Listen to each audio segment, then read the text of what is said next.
Halo Bapak Ibu, apa kabar?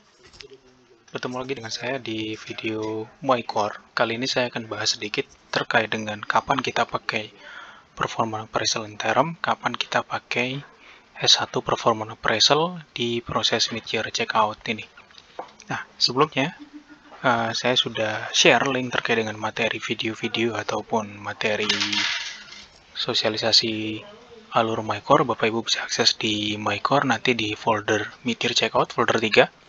Dan untuk materinya ada di yang nomor 1. Video ini nanti juga akan saya upload ke sini.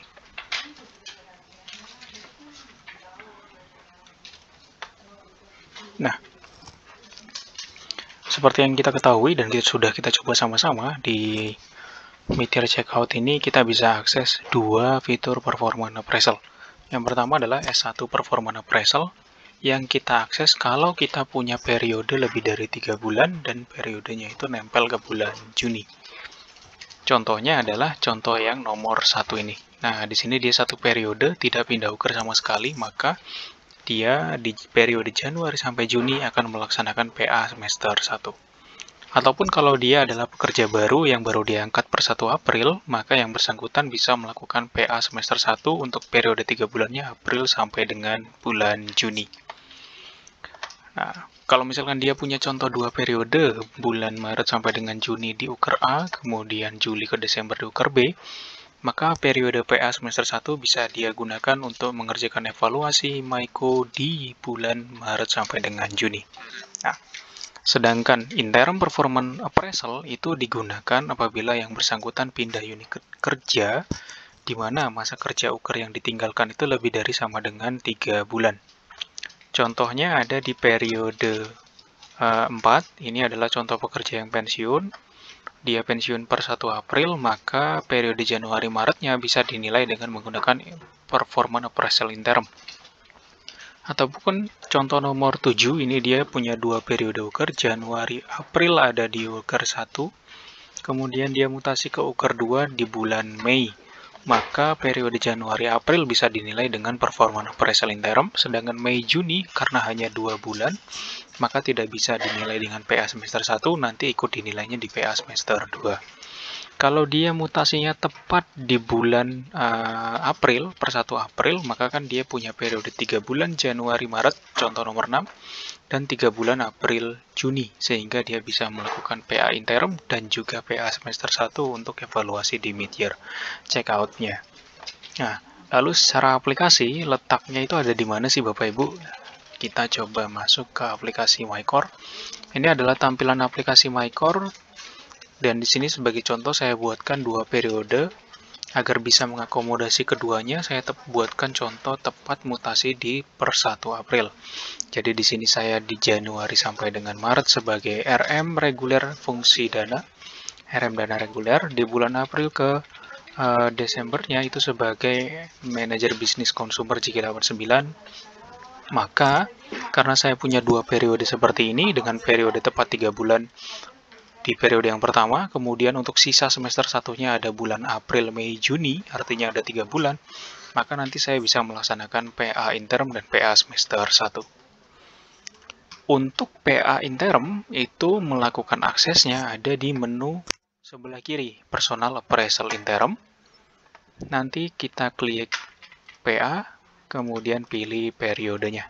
Nah, jadi setiap Bapak Ibu yang melaksanakan performance appraisal-nya itu adalah performance appraisal interim, nanti aksesnya dari sini. Nah, maka nanti kita bisa buat periode performance appraisal interim-nya. Nanti Bapak Ibu tinggal klik detailnya. Nah, nanti di bawah akan ada pendingan, nanti kita bahas selanjutnya. Kita beralih dulu ke PA semester 1.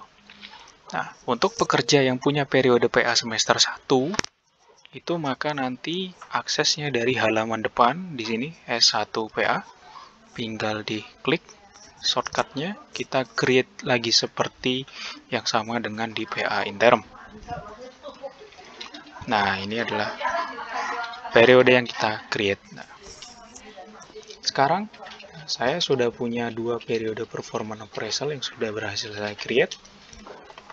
Kalau saya mau lihat, bisa akses di My Document Performance Appraisal.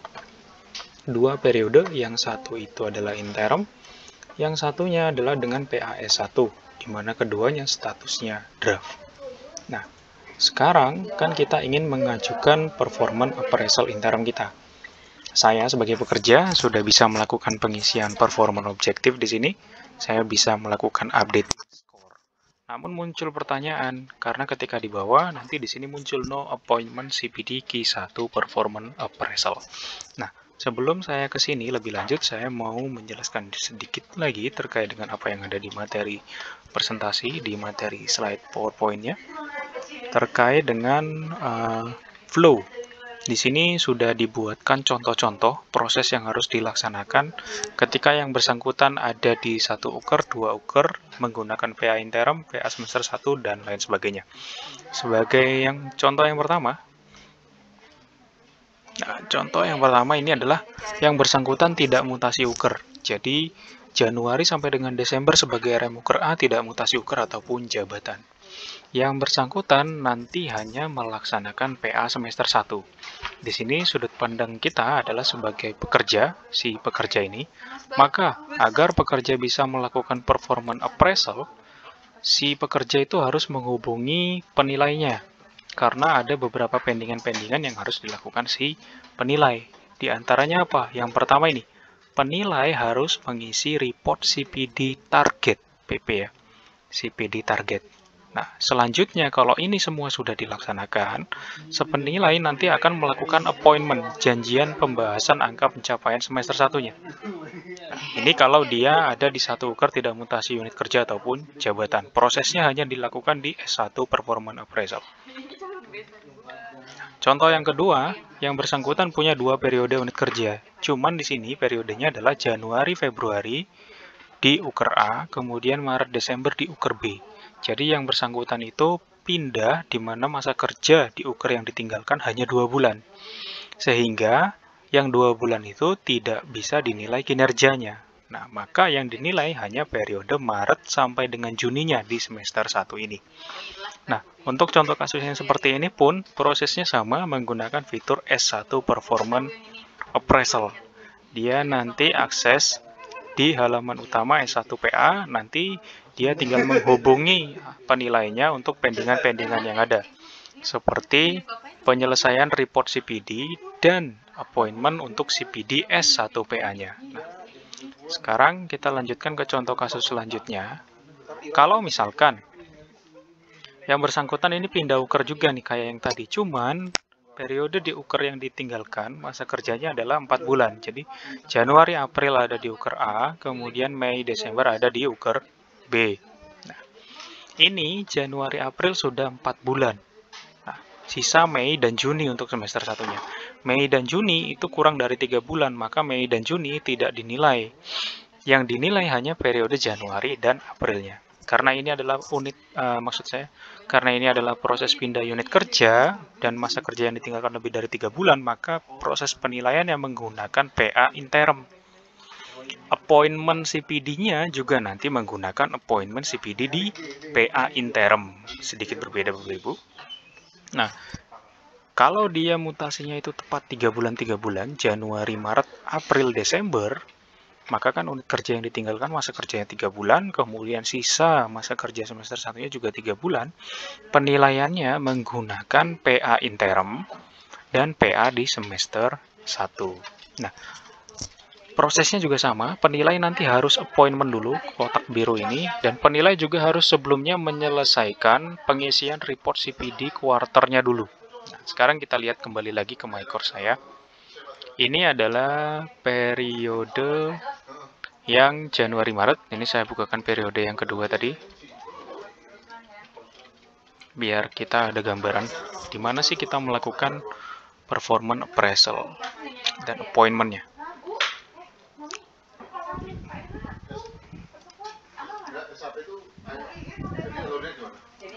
Nah, kita ke periode yang pertama dulu. Ini tadi adalah PA interim saya yang saya akses dari PA interim, kemudian klik detail. Nah, di sini ada catatan no appointment CPD Q1 performance appraisal.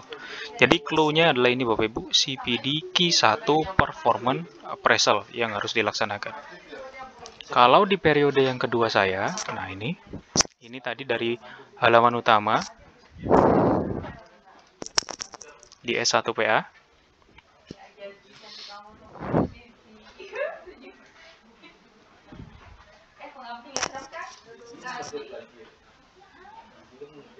Kemudian kita klik detailnya. Nah, kita scroll ke bawah. Di sini clue-nya adalah yang belum di appointment kan ada S1 Performance Appraisal. Jadi kalau yang tadi key 1, yang ini adalah S1. Kenapa kok yang tadi adalah key 1? Karena saya mutasinya per 1 April. Yang dinilai kinerjanya adalah Januari-Maret, ada periode Q1. Kalau saya mutasinya per 1 Juni, artinya kan masa kerja yang saya tinggalkan adalah Januari sampai dengan Mei. Mei sudah masuk kuartal 2, maka nanti di sini yang pending adalah Q2 Performance Appraisal. Nah, sekarang kita beralih ke usernya si penilai, agar di sini nanti muncul isian kolom untuk PN penilai dan pemeriksa. Ini adalah user milik penilai.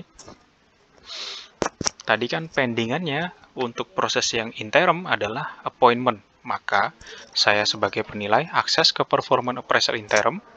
Kemudian mana yang saya akses dari Q1, Q2, Q3, Q4 ini? Yang saya akses sebagai penilai harus yang sama dengan yang dimunculkan di milik pekerja tadi.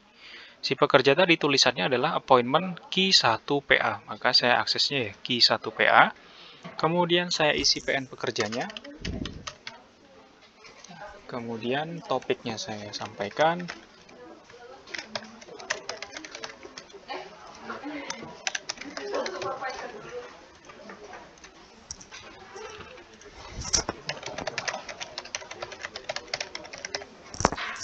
Saya simpan. Nah, ini sudah saya simpan appointment-nya. Di pekerja, bisa coba lagi.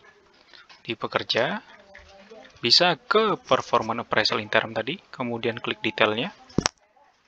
Di scroll ke bawah. Nah, sekarang kolom isian penilai dan pemeriksa sudah muncul. Artinya pekerja bisa segera melakukan pengisian pencapaian per masing-masing KPI dan melakukan pengiriman kepada penilai dan pemeriksa. Sekarang kita beralih ke periode keduanya dia, yang periode April sampai dengan Desember. Di sini clue-nya adalah CPD S1 Performance Appraisal. Kita kembali ke usernya si penilai, Home. Kalau untuk S1 Performance Appraisal, aksesnya dari halaman utama. Kalau tadi interim, aksesnya dari menu interim. Kalau S1 Performance Appraisal, appointment-nya dari halaman utama, klik. Nah, cuman di sini akan muncul nih, Anda memiliki unreported CPD. Aksesnya deny. Artinya apa? CPD kuartal 1 itu harus dikerjakan dulu. Nah, sekarang kita coba kerjakan CPD targetnya. Dari menu si penilai yang bersangkutan bisa akses ke CPD. Tadi di sini kan catatannya adalah kuartal 1. Maka kita cari datanya. Jadi yang daftar CPD itu nanti akan ada di bawah. Kita cari periode kuartal 1 yang unreported statusnya, kita cari. Ini adalah Q1 Performance Plan ya. Kita fokusnya ke Performance Plan karena Performance Appraisal itu nanti akan diisi pada saat persetujuan appraisal milik pekerja. Nah, yang ini kita isi dulu reportnya. Pembahasan target, individual note-nya misalkan sering terlambat. Individual note ini nanti tidak akan muncul ke pekerja, hanya catatan untuk si pemeriksa. Kalau pemeriksa ingin melihat detail pekerjanya, bisa mengakses ke foto. Ketika diklik fotonya, maka nanti akan muncul data diri pekerjanya, nilai SMK terakhir, hingga sampai dengan hasil asesmen terakhir. Bisa kita tutup, kita simpan. Nah, ini bukan hanya milik si pekerja tadi saja yang harus kita selesaikan. Kalau misalkan saya punya banyak bawahan lain yang CPD kuartal 1 performance plan-nya itu masih unreported, itu juga harus diselesaikan. Artinya seluruh CPD kuartal 1 performance plan harus menjadi reported atau harus diisi. Nah, di sini kan masih ada satu ya yang unreported. Cuman ini adalah performance appraisal. Jadi tidak ada isu, kita biarkan saja. Sekarang kita kembali ke menu appointment. Kita akses ke halaman home-nya si penilai. Kita coba appointment S1 PA.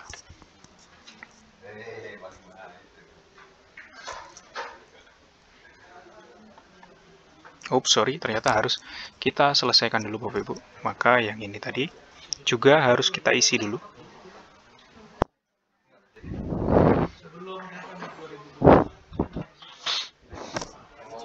Proses pengisian ini bisa dilakukan dengan akses ke halaman ini.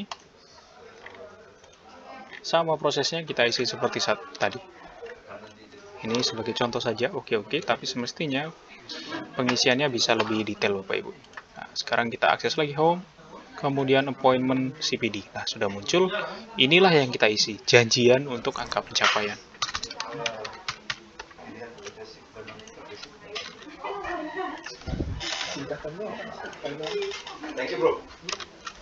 Dan ya contoh Bapak Ibu, oke, semestinya bisa diisi dengan informasi yang lebih mengarahkan kepada topiknya apa, tempatnya di mana, dan catatannya apa. Misalkan bahwa dokumen pendukung.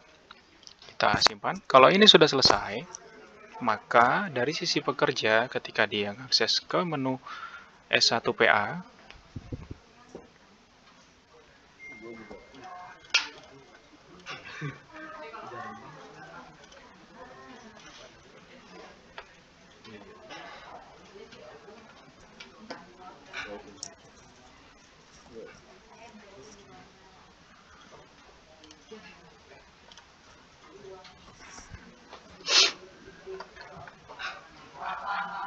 nah, ini tadi, jadi halaman utama, jaringannya ke S1PA.